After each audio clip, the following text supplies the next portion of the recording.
ममता बनर्जी कह रही है मुझे हराया गया है, मैं हारी नहीं हूं। जो हारने वाला होता है वह कोई ना कोई बहाना बनाता है।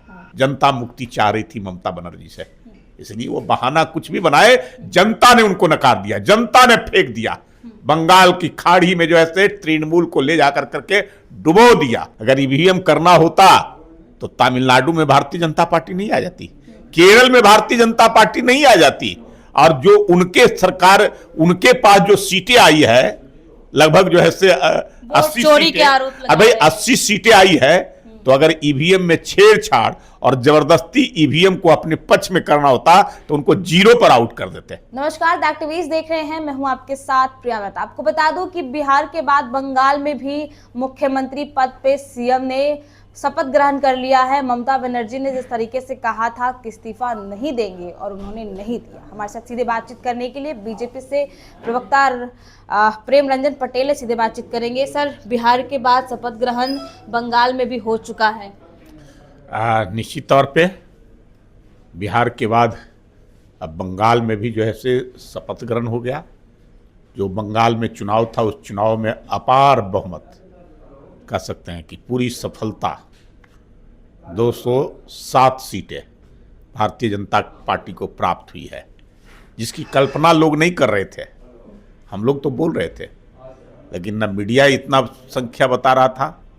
लोग कह रहे थे कि लड़ाई में हैं कि नहीं है, सरकार बनेगी नहीं, लेकिन सरकार बनी, और सरकार बनी तो 207 सीटों के साथ। जैसे ये बंगाल की जनता वहाँ भय से जो आक्रांत थी और जिस प्रकार से विकास से अछूता था बंगाल, केंद्र सरकार की योजनाओं का लाभ बंगाल को नहीं मिलता था। पूरी तरह से बंगाल जो है से पटरी से बेपटरी हो गया था। दहशत, आतंक, भय, सबसे निजात अब मिला है।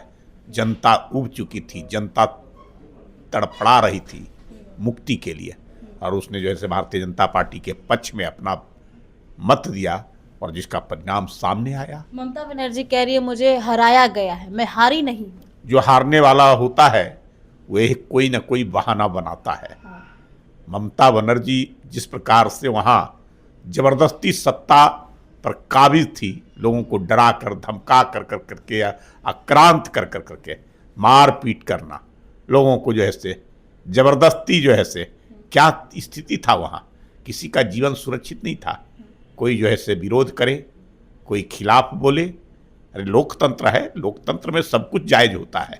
कोई पक्ष में रहेगा तो कोई विपक्ष में रहेगा, लेकिन जो विपक्ष वो दुश्मन, उसकी हत्या करा देना चुनाव के बाद। जिस प्रकार से शुभेंदु अधिकारी जी जो मुख्यमंत्री बने हैं, उनके पीए की हत्या केवल हार की बौखलाहट के कारण। ममता बनर्जी पिछली बार भी हारी थी, इस बार भी जो है से हारी, तो हारी तो उस बौखलाहट में जो है से इस प्रकार का जो है से कर्म करना ये कहाँ का उचित है। इसलिए जनता पूरी तरह से त्रस्त थी, जनता एकदम बौखलाहट में थी, जनता मुक्ति चाह रही थी ममता बनर्जी से, इसलिए वो बहाना कुछ भी बनाए, जनता ने उनको नकार दिया, जनता ने फेंक दिया बंगाल की खाड़ी में, जो है से तृणमूल को ले जाकर करके डुबो दिया। जाइए, अब यहाँ जो है से भारतीय जनता पार्टी की आवश्यकता है, राष्ट्रवादी पार्टी की।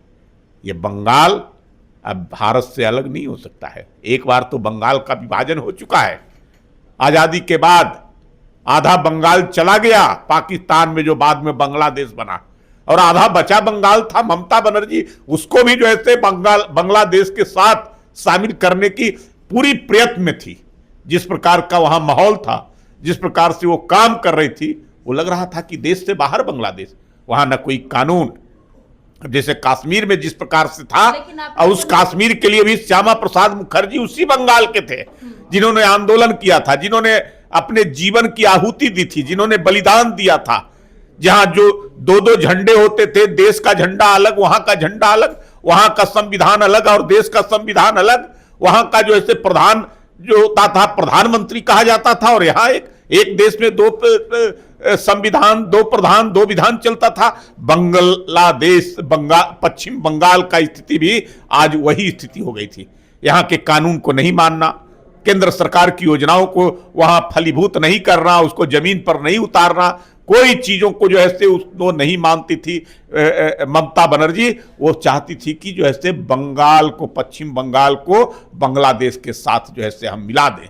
तो ये जनता ने उनको नकारा और जनता ने श्यामा प्रसाद मुखर्जी जी को श्रद्धांजलि दिया, ममता बनर्जी को बंगाल की खाड़ी में डुबो। छेड़छाड़ का आरोप लगा रहे राहुल गांधी, कह रहे हैं कि जनता का सामना आपको करना पड़ेगा। अरे भाई, हारने वाला, मैंने कहा ना कि यही करता है।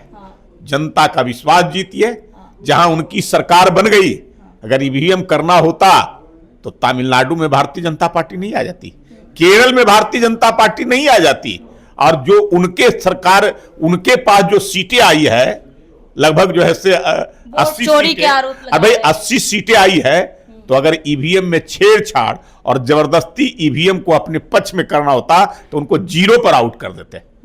जहां वो जीते हैं, 2 गो हुमायूं कबीर जीत गया उन्हीं के पार्टी से अलग होकर कर करके। तो अगर ईवीएम में छेड़छाड़ करना रहता तो वो भी जीत जाते ना। हम एक सीट भी नहीं देते।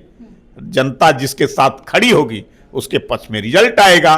बंगाल की जनता भारतीय जनता पार्टी के साथ और राष्ट्रवाद के प्रतीक के तौर पे बंगाल को बचाने के लिए पूरी मुस्तैदी के साथ खड़ी थी और उसके लिए उन्होंने वोट किया।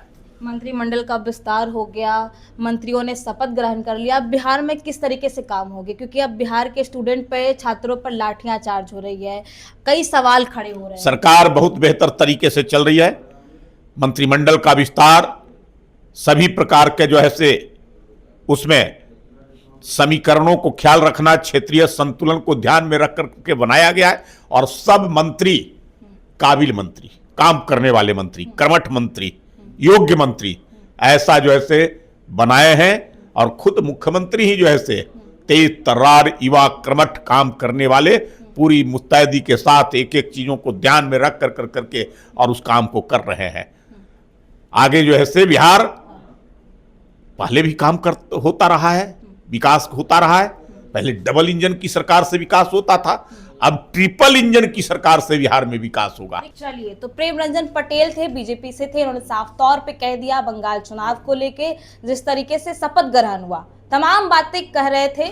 बहरहाल इस पर आपकी क्या प्रतिक्रिया, कमेंट कर बताएं। तमाम खबरों के लिए बने रहे द एक्टिविस्ट के साथ।